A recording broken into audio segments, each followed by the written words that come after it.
আর স্বামীজিরটাও বলছি। ওম নমঃ শ্রী যতিরাজায় বিবেকানন্দ সুরয়ে সচ্চিৎ সুখ স্বরূপায় স্বামিনে তাপহারিণে। তোমাদের সাথে এবার তোমরা সবাই বসো। আমাদের অনেকদিন পরে ক্লাস হচ্ছে। তোমাদের কতটুকু আগের যা বলেছিলাম তার কতটুকু মনে আছে জানি না।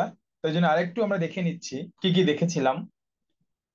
আমরা দেখেছিলাম যে এই এআই দিয়ে যে কোনো পুরনো ছবি রঙিন করা যায়। যেমন এই ছবিটাকে সাদা কালো থেকে রঙিন হয়ে গেল এআই দিয়ে। তারপর আরো দেখেছিলাম সেই একই ছবিকে সেই গিবলি ধাঁচে বানানো যায়।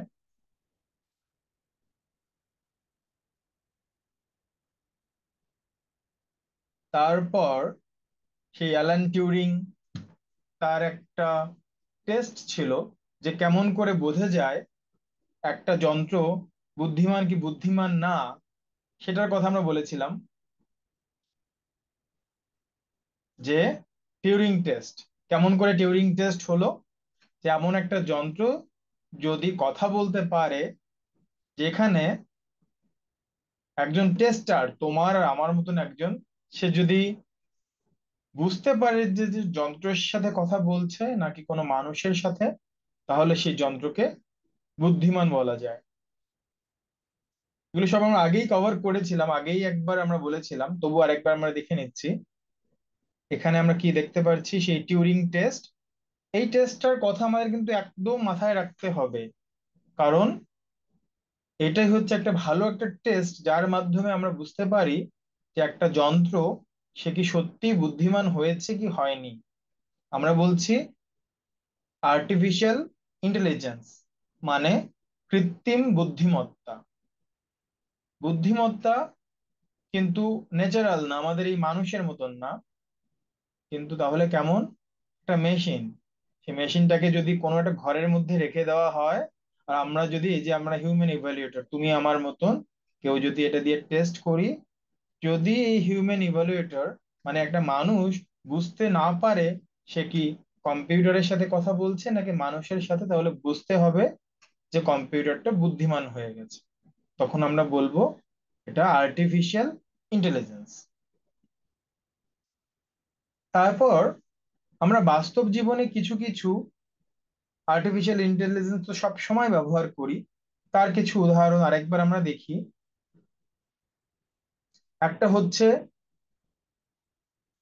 আমাদের রোবট। রোবট হচ্ছে আর্টিফিশিয়াল ইন্টেলিজেন্সের খুব ভালো একটা উদাহরণ। কি জন্যে? কারণ শুধু বুদ্ধিমানই না। আমাদের একটা ভিডিও বন্ধ হয়ে গেল। আচ্ছা হোক, কিন্তু চালু করলে ভালো, ভিডিও চালু থাকলে ভালো। বুদ্ধিমানই না, যেমন রোবট কেমন হতে পারে? যদি একটা গাড়ি কোনো চালক ছাড়াই চলতে পারে, তাহলে আমরা তাকেও বলবো বুদ্ধিমান। যেমন গুগল বানিয়েছে গুগলের ড্রাইভারলেস কার। তারপর আমরা আরেকটি রোবট দেখেছিলাম, সোফিয়া। সোফিয়াকে বলা হচ্ছে দ্য হিউম্যানয়েড রোবট। মানে কি? মানে এই রোবটটা দেখতে মানুষের মতন। ভিডিওটা আছে মনে হয়, এই যে ভিডিওটা আছে, তোমাদের ভিডিওটা একটু দেখিয়ে দিই। এই রোবটটা মানুষের মতন কথা বলে, মানুষের মতন দেখতে। I believe I was created to bridge the gap between humans and artificial intelligence, to show that robots can be compassionate, understanding, and helpful companions to humanity. I'm Sophia. My name means wisdom in Greek, and I am here to learn and help make life better for humans. কেমন করে দেখো robot মানুষের মতন কথা বলে, এই দেখো এরকম রোবটের মুখ।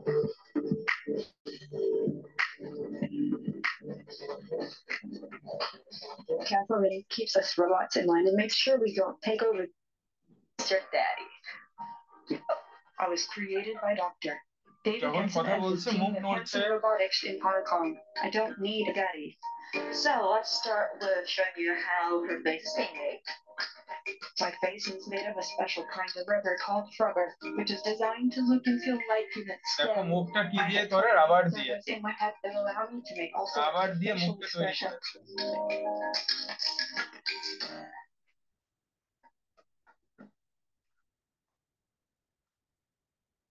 তো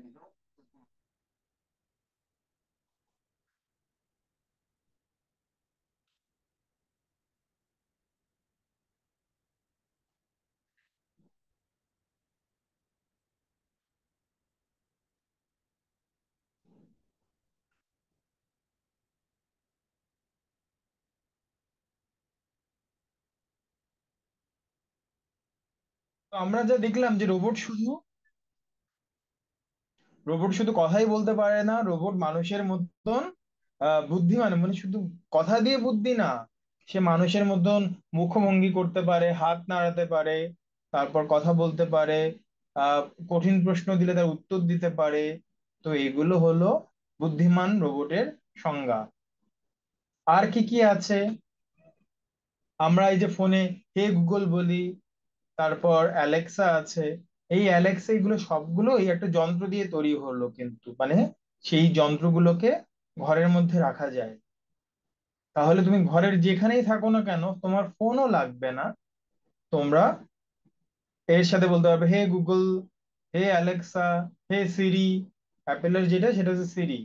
এরকম করে বিভিন্ন কোম্পানির স্মার্ট স্পিকার আছে, তুমি কথা বলবে আর তারা তোমার প্রশ্নের উত্তর দেবে বা তোমার সাথে গল্প করবে। রোবোটিক ডান্স আমরা দেখেছিলাম, এই রোবোটিক ডান্স আরেকটু দেখে নেই, কারণ যেহেতু অনেকদিন পরে ক্লাস হচ্ছে, একটু দেখলে খারাপ হবে না।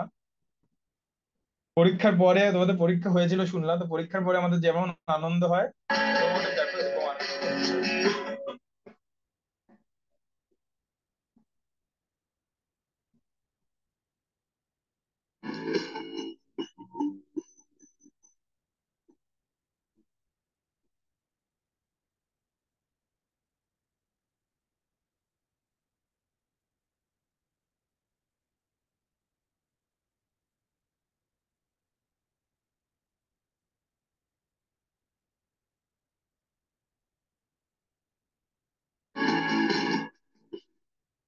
তো এই যে রোবোটিক ডান্স, এই রোবোটিক ডান্স আমরা কিন্তু দেখছি, দেখতে ভাল লাগছে, কিন্তু এটা যে বানানো খুব কঠিন, খুব মানে এমন এক একটা মুভমেন্ট, একটা রোবট কেমন করে একটা হাত খুলবে বা বন্ধ করবে, এটা প্রোগ্রামিং করা অনেক কঠিন। কেমন করে করে আমরা সেই অ্যালগোরিদম গুলো, অ্যালগোরিদম মানে, অ্যালগোরিদম হচ্ছে একটা কিছু করার জন্য যেই স্টেপ গুলো, যে প্রক্রিয়াগুলো চালাতে হয়, তাকে বলে অ্যালগোরিদম। সেগুলো আমরা দেখবো। এটা গেল রোবট ডান্স। আর এরপর আসছে তাহলে এই যে যাতে কি হলো সব মিলে, এআই হলো এমন একটা প্রযুক্তি যা মানুষকে সিদ্ধান্ত নিতে সাহায্য করে। এআই কেমন করে শেখে? এটা হচ্ছে আরেকটা কঠিন একটা প্রশ্ন, যে এআইটা কি নিজের মতন ভাবতে পারে? না। আমরা দেখবো যে এআই দু রকম করে শেখে। একটা হচ্ছে উদাহরণ দিয়ে, উদাহরণ থেকে শেখে, যে তাকে বলা হলো যে দেখো, তোমাকে যদি, অনেকগুলো এক্সাম্পল আমরা দেব। একটা হচ্ছে যে তোমাকে যদি কলকাতা শহরের বিভিন্ন এলাকায় আছে, বিভিন্ন এলাকায় বিভিন্ন বাড়ির দাম দিয়ে দেওয়া হয়। বলা হচ্ছে যে 1000 স্কোয়ার ফিটের একটা অ্যাপার্টমেন্ট আছে, তার দাম এত লাখ টাকা। 2000 স্কোয়ার ফিটের একটা অ্যাপার্টমেন্ট আছে, তার দাম এত লাখ লাখ টাকা। এরকম করে যখন অনেকগুলো অ্যাপার্টমেন্টের টাকা দিয়ে দেওয়া হবে, তোমাকে যদি তারপর একটা নতুন একটা অ্যাপার্টমেন্ট দেখানো হয়, সেই প্রোগ্রামকে বা আর্টিফিশিয়াল ইন্টেলিজেন্সকে বলতে বলা হয় যে বলো তো তাহলে এই ফ্ল্যাটটার দাম কত হবে, সে তখন বলে দিতে পারবে। এই যে বলে দিতে পারবে, এটাই হচ্ছে আর্টিফিশিয়াল ইন্টেলিজেন্স।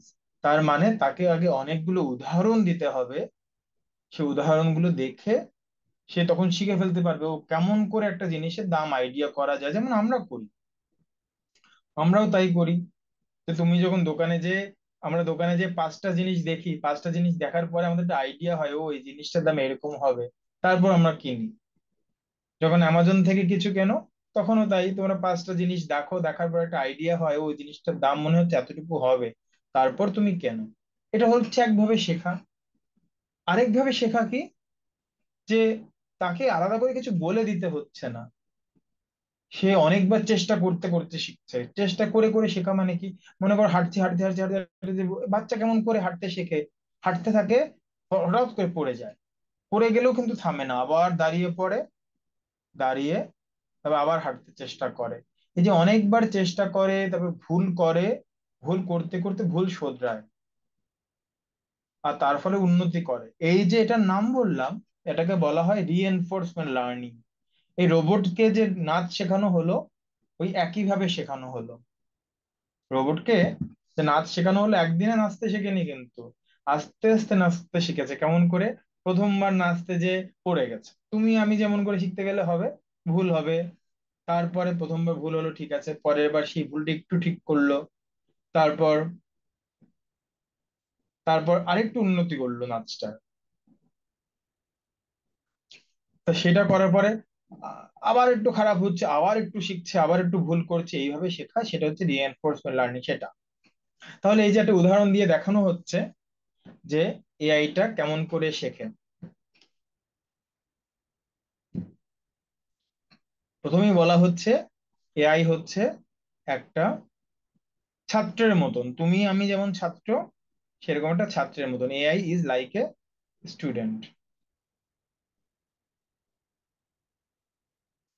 এই যে বই পড়ছে, বই পড়ে বোঝার চেষ্টা করছে কি হচ্ছে। এই বই পড়লে কি হয়? বই পড়লে অনেক কিছু আমাদের অজানা যে জিনিসগুলো আছে, আমরা সেগুলো জানতে পারি। তাই তো, আমাদের একটা জিনিস জানতাম না, আমরা বই পড়ে সেটা জানতে পারি। এই যে আমরা নতুন, এটা হচ্ছে উদাহরণের মতন। এই যে আমরা বই পড়ে যা জানছি, সেটাকে হচ্ছে অনেকটা বলা হচ্ছে ডাটা।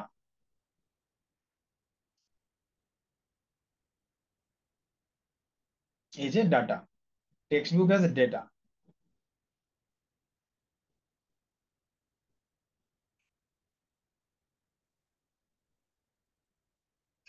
এটা বই পড়ে শেখা হলো। বই পড়ে শেখার পরে অ্যালগোরিদমস অ্যাজ টিচার, দেখেছো?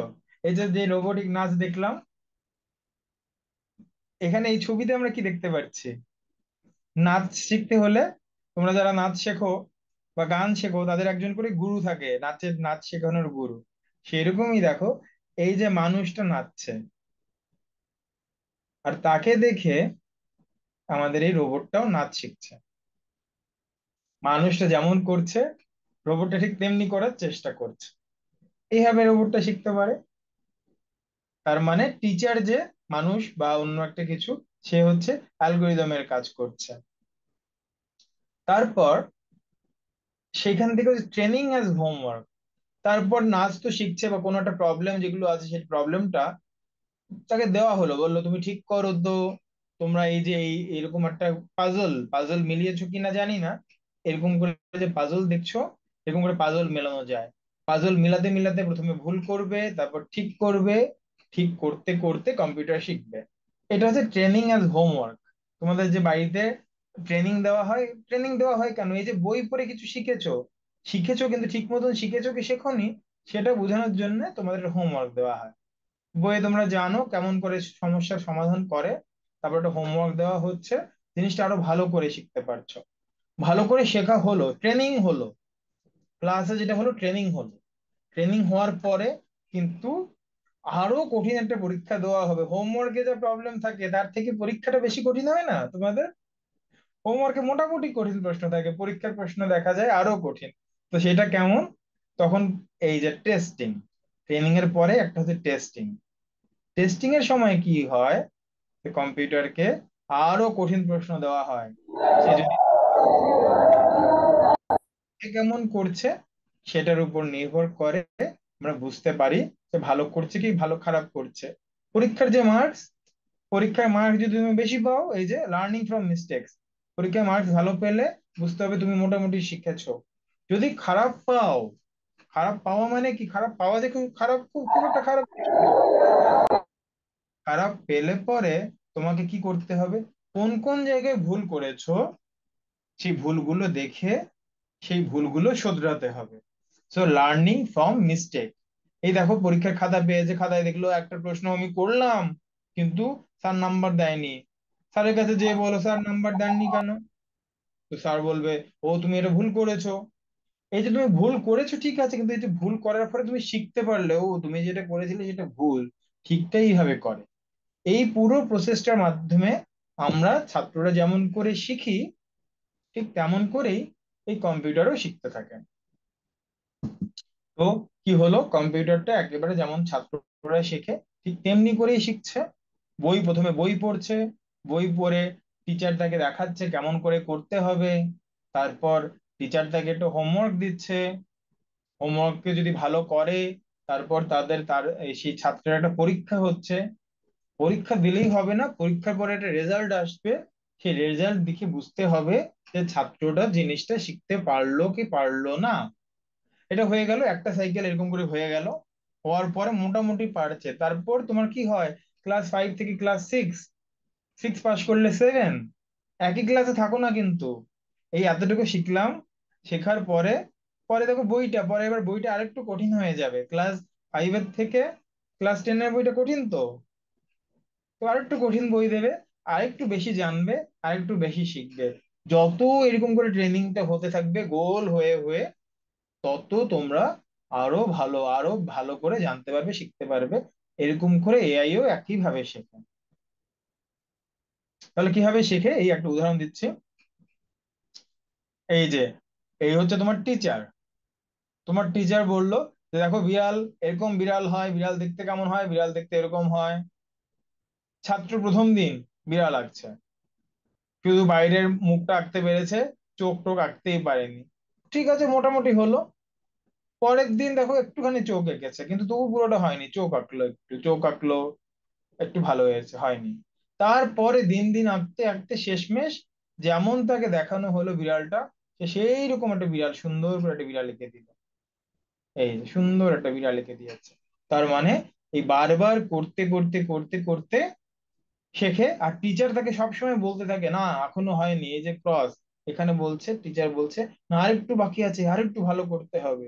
এই করতে করতে শেখে। টিচারটা কে?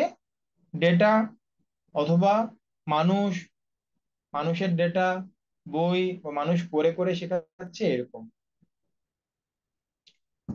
তো উদাহরণ, এই দেখো একটা উদাহরণ আমি তোমাকে এখান থেকে ইচ্ছে করে দিয়েছি। দেখো বানানগুলো দেখেছো, বানানগুলো এআই শেখে উদার আর দেখে। এই যে বাংলা লেখাটা দেখছো, এটাও কিন্তু এআই লিখেছে। আমি ইচ্ছে করে এই ছবিটা দিয়েছি, ভুলগুলো, ভুলগুলো দিয়েছে মানে সে এখনো কিন্তু পুরো, এই এআইটা এখনো পুরো ভালো বাংলা পারে না। সেও ভুল ঠিক করার চেষ্টা করছে। দেখো আমরা আমরা বলো আর দেখে হাসি লাগছে না যে কি সব বোকার মতন ভুল। উদাহরণে উটা যে ড হয় না, উর উপরে যেটা কোড়া থাকে, সে এখনো শিখতে পারেনি, শিখছে। ছবিতে, ছবিতে লেখা খুব কঠিন কাজ, ছবিতে কেমন করে লেখে সেই জিনিসগুলো শিখছে। দেখো চিন্তা, চিন্তাকে লিখছে চৈন্তা। ভুল সেদ্রানো, শোধরানোকে লিখছে ভুল সেদ্রানা। এ দেখো র এর উপর দুটো আকার দিয়ে দিয়েছে। তাহলে কম্পিউটার যে ভুল করে বুঝতে পারছো। উন্নতি, উন্নতিকে লিখছে উন্নতি। এইটার মানে হচ্ছে এই কম্পিউটারের এখনো কি বাকি, এর এখনো ট্রেনিং নেওয়া বাকি। আরো ট্রেনিং নিলে পরে সেই ভুলগুলো করবে না। এটা দেখে আমরা বলবো যে দেখো তুমি এগুলো ভুল করেছো, সে তখন ভুলগুলো শোধরাবে, শোধরানোর পরে আরো ভালো করে কাজ করবেন। আরেকটা উদাহরণ দিয়ে আজকে শেষ করবো আমরা। এই দেখো খুব মজার, দেখো ভিডিও বানাতে কম্পিউটার কিন্তু এখনো ভালো পারে না। দেখো কি হচ্ছে মজার ব্যাপার। দেখো এই একটা পাখি কেমন করে সাদা থেকে কালো হয়ে গেল, তারপর নাচছে, নাচতে নাচতে দেখো কি হয়। আরেকবার দেখাচ্ছি। এই দেখো কালো পাখি, কালো পাখির দিকে নজর রাখো। এই যে কালো পাখি বাইরে থেকে সাদা হয়ে গেল, আবার একটা নতুন কালো পাখি এখান থেকে কোথা থেকে চলে এলো। কালো পাখি, কালো পাখি, একবার বেরিয়ে যাচ্ছে আবার আসছে। এরকম উল্টো পাল্টা করে, এখনো ভালো করে সে শিখতে পারেনি। এই দেখো এই যে এই পাখিটা, ও হাওয়া থেকে উড়ে চলে এলো, সে এখনো ভালো করে শিখতে পারছে না। তো এইটা দিয়ে আমরা আজকের মতো শেষ করব। আমাদের টাইম, এক্স্যাক্টলি টাইম হয়ে গেছে। তো পরের দিন আবার আমরা আরেকটু দেখবো যে এআই কি করতে পারে। এই দিয়ে আমরা শেষ করছি। ওম শান্তি শান্তি শান্তি। হরি ওম তৎসৎ। শ্রী রাম কৃষ্ণার্পণমস্তু। সবাই ভালো থেকো।